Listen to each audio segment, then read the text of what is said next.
Assalamualaikum warahmatullahi wabarakatuh. Kami dari kelompok 5 akan mempresentasikan hasil kerja kelompok kami. Tugas ini dibuat untuk memenuhi mata kuliah perpajakan yang dibimbing oleh Bapak Yulian Bayu Ganar STMM. Berikut susunan kelompok kami, yaitu 1. Fran Holideni Utama, 2. Halisa Nurrahma, 3. Jauhar Orisa Fahmi, 4. Nurmi Suari, 5. Putri Dewi, 6. Rahma Aji Anggraini. Pajak pertambahan nilai atau PPN. Pengertian pajak pertambahan nilai atau PPN. Pada itu PPN, pajak pertambahan nilai atau PPN adalah pungutan yang dibebankan atas transaksi jual beli barang dan jasa yang dilakukan oleh wajib pajak pribadi atau wajib pajak badan yang telah menjadi pengusaha kena pajak atau PKP. Jadi, yang berkewajiban memungut atau menyetor dan melaporkan PPN adalah para pedagang atau penjual. Namun, pihak yang berkewajiban membayar PPN adalah konsumen akhir. PPN atau pajak pertambahan nilai dikenakan dan disetorkan oleh pengusaha atau perusahaan yang telah dilakukan sebagai pengusaha kena pajak atau PKP. Namun beban PPN tersebut ditanggung oleh konsumen akhir. Sejak 1 Juli 2016, PKP se-Indonesia wajib membuat faktur pajak elektronik atau e-faktur untuk menghindari penerbitan faktur pajak fiktif untuk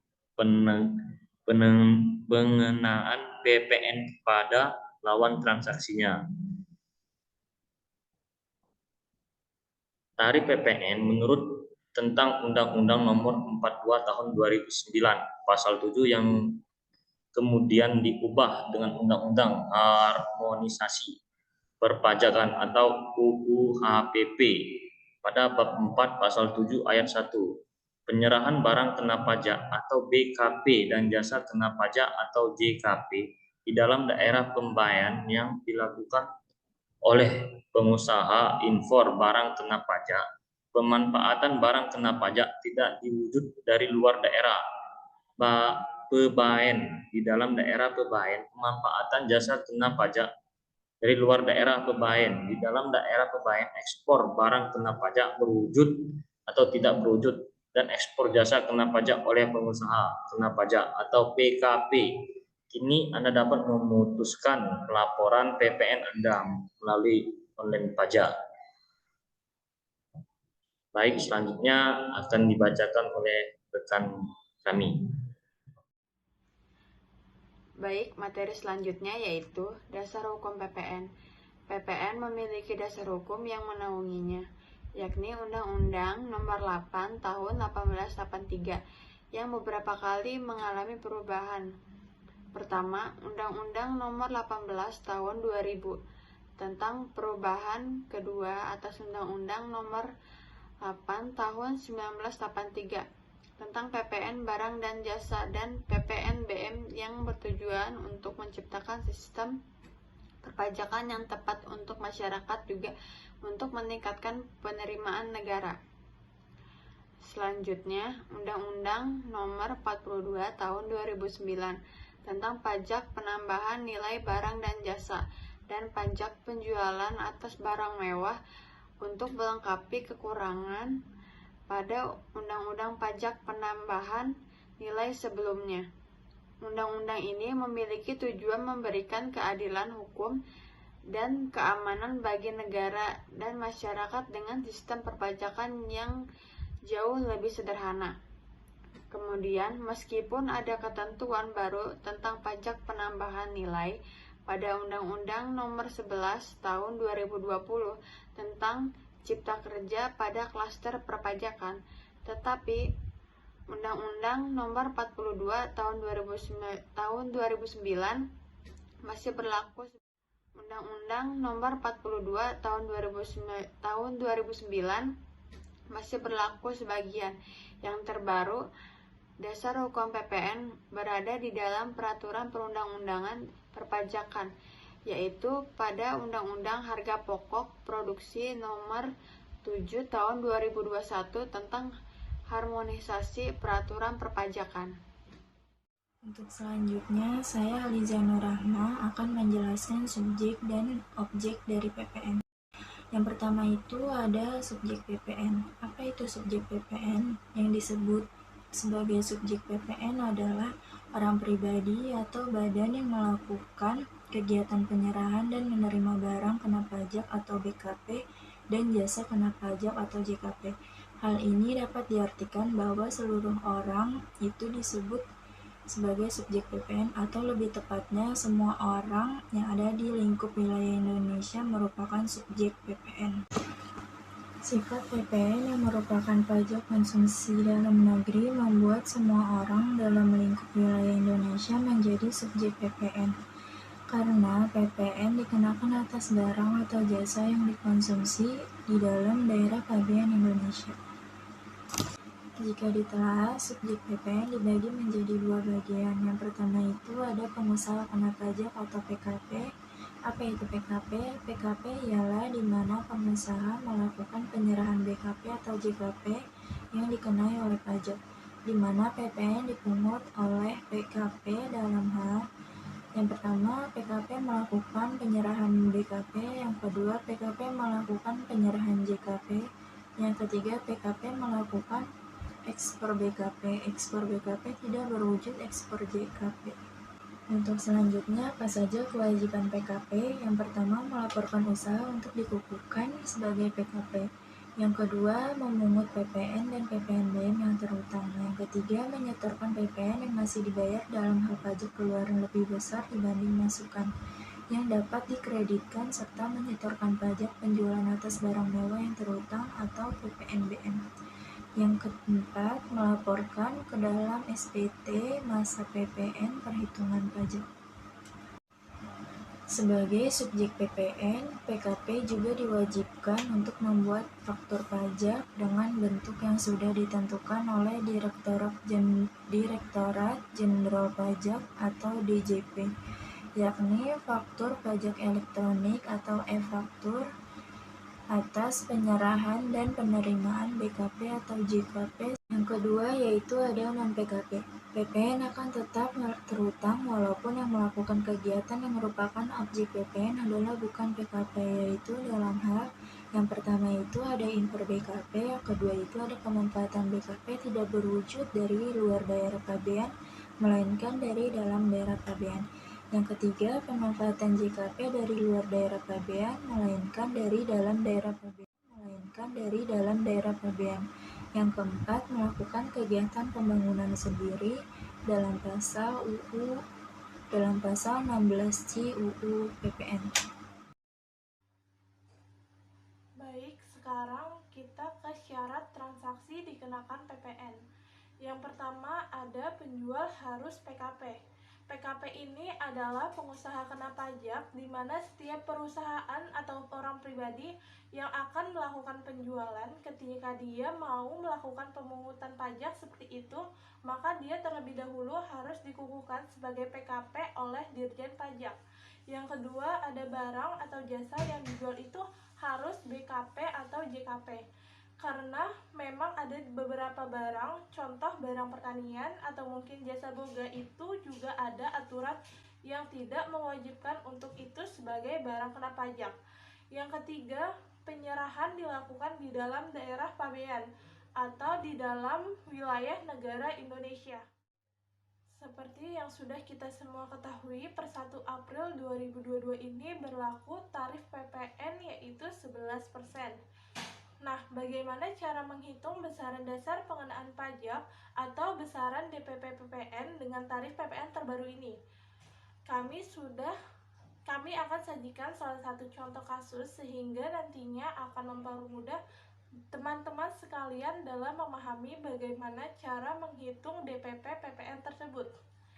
Secara umum ada dua jenis kita dalam bertransaksi. Terkadang kita mendapatkan harga sudah termaksud PPN atau harga harga belum termasuk PPN. Biasa disebut include PPN atau exclude PPN. Baik, kita simak sama-sama ya. Yang pertama ada harga exclude PPN atau harga belum termasuk PPN. Dengan catatan harga perolehan dijadikan dasar perhitungan pajak. Contohnya, kantor A membeli laptop seharga 15 juta. Lalu PPN sama dengan harga perolehan atau DPP dikali tarif pajak sekarang. PPN tersebut adalah 15 juta dikali 11%. PPN sama dengan Rp1.650.000. Sehingga harga ditambah pajak yaitu Rp15 juta ditambah Rp1.650.000. Jadi totalnya Rp16.650.000. Ini total yang harus dibayarkan termaksud PPN. Lalu bagaimana cara menghitung harga include PPN atau harga termaksud PPN? Contohnya, Ibu Rahma membeli printer seharga Rp16.650.000. Harga ini sudah termasuk PPN ya. Cara menghitungnya ini ada cara pertama dan keduanya. Kita masuk cara pertamanya dulu.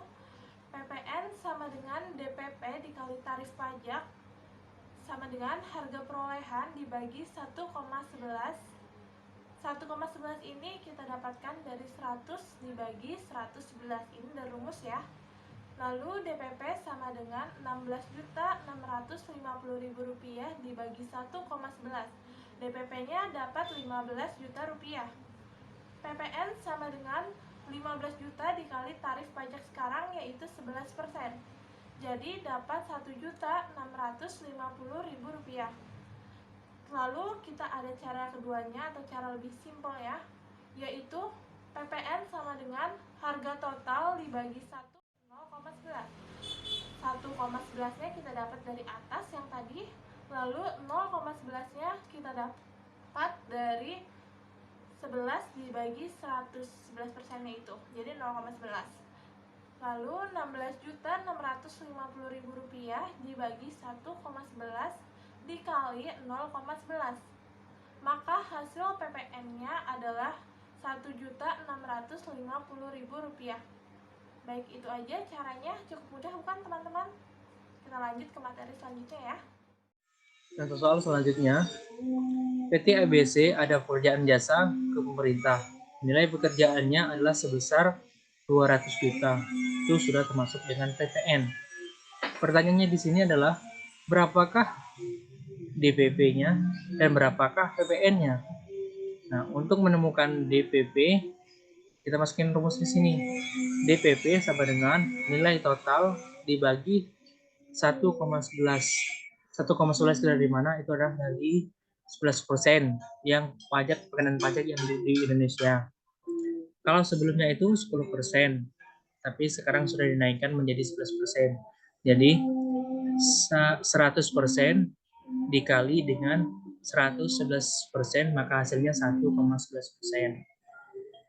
Nah, untuk mencari PPN-nya, kita masukkan rumus di sini. PPN sama dengan DPP dikali 0,11%. Tadi sudah bilang 0,11% itu dari 11% pajak yang ada di Indonesia untuk saat ini. Kalau sebelumnya itu 10%. Kalau 10% berarti 0,1. Langsung kita jawab. Nilai totalnya tadi adalah 200 juta. DPP, kita masukkan lagi nilai total dibagi dengan 1,11. Maka DPP sama dengan 200 juta dibagi 1,11, maka hasilnya 180.180.180 rupiah. Sudah ketemu nilai DPP-nya. Nah, untuk mencari nilai PPN-nya, kita masukin lagi rumusnya tadi. PPN sama dengan DPP dikali 0,11. Maka PPN sama dengan DPP-nya berapa? 180.180.180 rupiah. Kita kalikan dengan 0,11%, maka hasilnya 19.811.820 rupiah. Nah, jika sudah ketemu hasil DPP sama PPN-nya, untuk membuktikan hasil DPP dan PPN itu benar atau salah, kita jumlahkan saja nilai DPP sama PPN-nya. Nilai DPP-nya 180.180.180 rupiah, kita tambahkan dengan nilai PPN-nya 19.819.820 rupiah, maka hasilnya sama dengan Rp 200 juta, sama dengan nilai totalnya. Sekian presentasi dari kelompok kami. Apabila ada salah penulisan maupun pengucapan, kami mohon maaf sebesar-besarnya. Terima kasih atas perhatiannya. Wabillahi taufiq wal hidayah. Wassalamualaikum warahmatullahi wabarakatuh.